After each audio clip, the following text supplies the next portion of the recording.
ఆత్మీయులైన సభాసదులందరికీ నా హృదయపూర్వకమైన నమస్కారాలు. అప్పుడప్పుడు ఇలాంటి పండగలు జరుగుతుంటే ఇంట్లో మనం అందరం కూర్చుని ఇలా సకుటుంబ సపరివార సమేతంగా మనం కలుసుకుంటుంటే ఆర్టిస్టులు కలయికలా కాకుండా దర్శకులు, నటులు అనేటువంటి విభేదం లేకుండా అందరూ కలిసి ఒక చోట సమావేశం కావడం, ముఖ్యంగా మంచి మనుషుల సమావేశంలో పాల్గొనేటువంటి అవకాశం కలగటం నిజంగా నా అదృష్టం కింద భావిస్తున్నాను. ఇప్పటిదాకా తమ్ముడు గణేష్ అనర్గళంగా తన హృదయం నుంచి వచ్చినటువంటి మాటలు, ఎందుకంటే గణేష్ గురించి మీటింగుల్లో మాట్లాడుతుంటే చూస్తాం, ఆయన ఆ మీటింగ్ని బట్టి వెళ్ళిపోతుంటాడు అలా మాట్లాడటం. ఇక్కడ గణేష్ తన హృదయావిష్కరణ చేశాడు అనిపించింది ఇప్పుడు నేను విన్నదానిలో. చాలా అద్భుతమైనటువంటి ప్రసంగం. అది బాగుంది, బాగా మాట్లాడాలంటే కంటే అన్ని నిజాలు చెప్పాడు. అంత నిజమైనటువంటి వ్యక్తి కృష్ణారెడ్డి గారు. కృష్ణారెడ్డి గారు ఆయన టాలెంట్ గురించి, ఆయన గొప్పతనం గురించో దాని గురించో మనం చెప్పడం కాకుండా, ఏదైనా ఒకటి నమ్మాడు అంటే ఆ నమ్మకాన్ని తుది వరకు నమ్మి చేసేటువంటి వ్యక్తి. మధ్యలో ఎవరన్నా చెప్తే మళ్ళీ మారి అలా కదిలేండి మళ్ళీ ఇలా చేద్దాం, ఇలా కదిలేండి మళ్ళీ ఇలా చేద్దాం అనేటువంటి ఆలోచన లేకుండా ఒక అద్భుతం. ఎన్ని నిజంగా మన గణేష్ ఇప్పుడు మాట్లాడినప్పుడు చెప్తుంటే ఎన్ని రకాల సినిమాలు, ఎన్ని క్యారెక్టర్స్, ఎంతమంది, పైగా ఎక్కడైనా ఒక న్యూ టాలెంట్ ఉంది అంటే ఆ న్యూ టాలెంట్ని నాకు తెలిసి ఎవరెవరో ఒక వరంగల్ దగ్గర ఒక అతను ఉన్నాడు, ఇంకెక్కడో వాళ్ళకి కీర్తిశేషులు వేణుమాధవన్ కూడా వాళ్ళ దగ్గర ఆ టాలెంట్ ఉందంటే తీసుకొచ్చేసి వాళ్ళకి ఛాన్స్ ఇద్దాం, ఇచ్చి వాళ్ళని గొప్పవాళ్ళని చేద్దాం అనేటువంటి ఒక సహృదయత, మంచి మనసు, మంచి హృదయం ఉన్నటువంటి వ్యక్తి ఆయన శ్రీ కృష్ణారెడ్డి గారు. నాకు చాలా చాలా నిజంగా కృష్ణారెడ్డి గారి సినిమాలో చాలా సినిమాలు నేను చేశాను, ఆల్మోస్ట్ అన్ని సినిమాలు చేశానేమో. చివరిలో 1 or 2 ఫిల్మ్స్ నేను చేయలేకపోయాను. కానీ వినోదంలో ఆయన నాకు ఇచ్చిన క్యారెక్టర్, శ్రీకాంత్, శివాజీ రాజా వీళ్ళు అందరం కలిసి గుంపు కింద ఆలి మేమంతరం కలిసి చేసినప్పుడు వినోదంలో నాకు వచ్చింది అప్పట్లో బ్రహ్మాండమైన పేరు. అది డైలాగ్లెస్. అసలు చివరి వరకు ఒక్క డైలాగ్ లేకుండా ఏవిఎస్ కానీ, మల్లికార్జునరావు కానీ ఇట్లాంటి వాళ్ళందరూ ఉన్నటువంటి ఎలాంటి క్యారెక్టర్స్, చాలా క్యారెక్టర్స్ చేశాను కృష్ణారెడ్డి గారి సినిమాల్లో. కానీ ఇటువంటి మంచి, అంటే నేను అనేది పంచామృతాలు కలిస్తే దైవ పూజకు ఉపయోగపడేటట్టు పాంచభౌతికమైనటువంటి శరీరం ఉన్నట్టు 5 మంచి గుణాలు కలిగినటువంటి వ్యక్తి మా కృష్ణారెడ్డి. ఆ రోజు నుంచి ఈ రోజు వరకు అదే మంచితనం, అదే బిహేవియర్, అదే. ఎప్పుడు నేను వెనకాలన్న మూల స్తంభాలు కొన్ని ఉన్నాయి. ఒకటి నాకు తెలిసినంత వరకు మనీషా వెంకటేశ్వరరావు గారు అన్నాడు, వైట్ అండ్ వైట్ వెంకటేశ్వరరావు గారని. 2 కుర్రా రంగారావు గారు. ఆయన అసలు టోటల్గా రోజుకు 30-40 సీన్లు తీయమన్నా ఈయన చెప్తుంటాడు, ఆయన తీస్తుంటాడు, అయిపోతుంది. దీనికి తగ్గ స్పీడ్ మా శరత్ ఎదురుగా. శరత్ కెమెరా పట్టుకున్నాడంటే ఇక్కడ జరుగుతుండగానే అంటే ఇక్కడ పెట్టేస్తాడు. ఇందాక చెప్పాడే మన గణేష్, టక టక టక టక టక టక టక సినిమాల మీద గ్రిప్ ఉన్నప్పుడు చేసేటువంటి విధానం వేరు. అలాగా అద్భుతమైనటువంటి సినిమాలు తెలుగు చలనచిత్ర పరిశ్రమకు అందించి ఇంకా ఎన్నో సినిమాలు ఆయన చేయాలి, ఇండియాలోనే ఒక అద్భుతమైనటువంటి పేరు తెచ్చుకోవాలనేటువంటి ఆ ఆకాంక్షతోటి, వయసులో నాకంటే దొంగ దొంగ దొంగ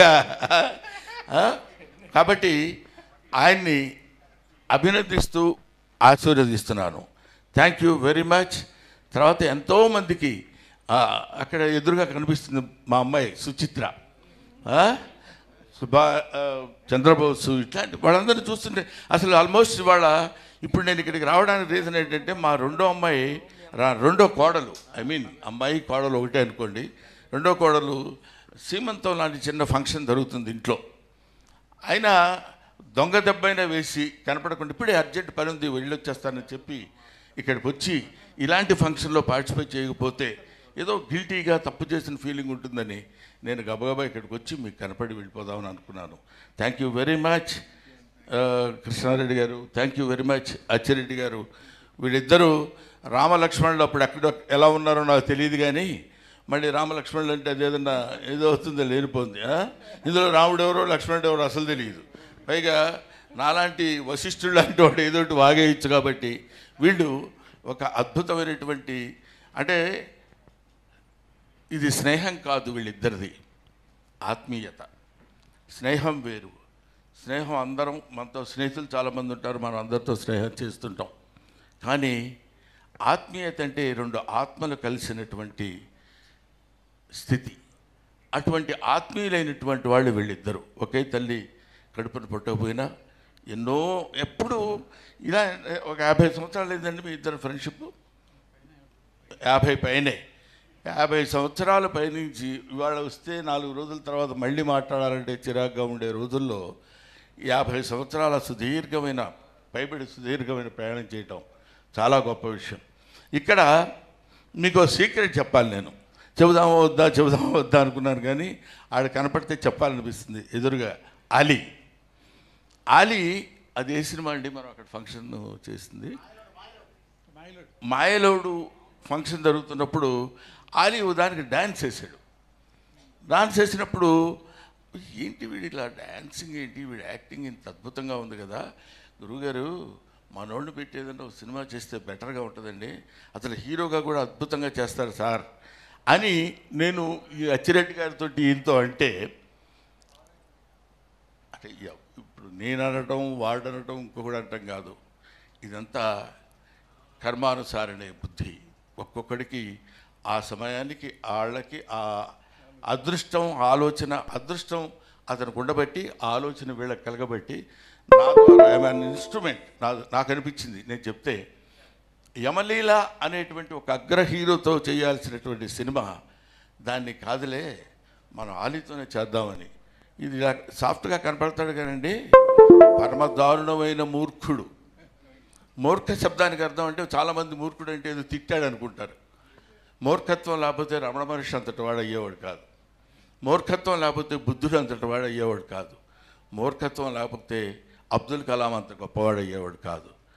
ఏదైనా ఒక పట్టుబడితే దాన్ని చివరి వరకు లాక్కుపోవడం అనేది మూర్ఖత్వం, అది గొప్పతనం, అది పట్టుదల. అటువంటి పట్టుదల ఎవరికైనా ఏదైనా ఎందుకనే ఇప్పుడు ఇతను పెట్టి ఇది చేస్తాను అందాక మన గణేష్ చెప్పినట్టు ఆడో హీరో ఈయన డైరెక్టరు ఎందుకండి అనుకున్నాడంటే అది జరిగి తీరాల్సిందే. తీరి అతని పట్టుదల తనకు ఉన్నటువంటి తెలివితేటలతోటి అద్భుతమైనటువంటి విజయాన్ని సాధించినటువంటి అతి తక్కువ మంది దర్శకుల్లో కృష్ణారెడ్డి గారు. అప్పుడు ఆ రకంగా జరిగినటువంటి విషయంలో వెంటనే మనకు ఆయన కాదండి, మనకు కావాల్సింది అలీ అయినా ఎవరైనా వాళ్ళ దగ్గర ఉన్న టాలెంట్ని నేను పట్టుకొని నా కథను నేను నమ్ముకున్నానని అలీని హీరోగా పెట్టి యమలీల సినిమా తీసి అది 360 సంవత్సరానికి ఎన్ని రోజులే ఉంటాయి అనుకుంటా. సంవత్సరానికి 800 రోజులు ఉంటే ఒక సంవత్సరం ఆడి ఉండేది అది. అలాగా ఎన్నో సంవత్సరాల హిట్స్. ఇదిగో ఈ సినిమా ఇప్పుడు స్టార్ట్ చేస్తున్నాం, ఇప్పటికి డబ్బింగ్ అయిపోతుంది, ఇప్పుడు సినిమా రిలీజ్ అయిపోతుంది అని చెప్పి సినిమాలు తీసినటువంటి అతి తక్కువ మంది అద్భుతమైనటువంటి దర్శకుల్లో కృష్ణారెడ్డి గారు ఒకరు. ఈ సమయంలో మీ అందరితో కలిసి నేను నా ఆనందాన్ని పంచుకునేటువంటి అవకాశం కల్పించిన మిత్రులిద్దరికీ, అచ్చిరెడ్డి గారికి, కృష్ణారెడ్డి గారికి నా హృదయపూర్వకమైన నమస్కారాలు తెలియజేసుకుంటూ సెలవు తీసుకుంటాను. Thank you very much.